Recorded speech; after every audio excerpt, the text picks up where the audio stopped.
দেখো বন্ধুরা, আমাদের এখানে না ডিসেম্বর মাস থেকে শুরু হয় জানুয়ারি মাস পর্যন্ত 3টি যে মেলা হয়, খুব বড় বড় মেলা। হ্যাঁ, তার মধ্যে এই পুষ্প প্রদর্শনী মেলাটা তো দারুণ মেলা। আর শুধু ফুল আর ফল আর সবজি।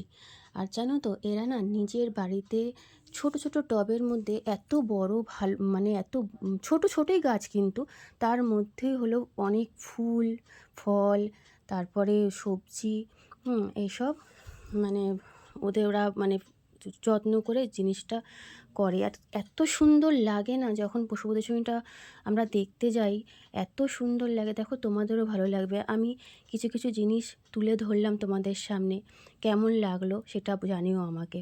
দেখো, ফুলগুলো, ফল, সবজিগুলো দেখো, তোমাদেরও ভালো লাগবে।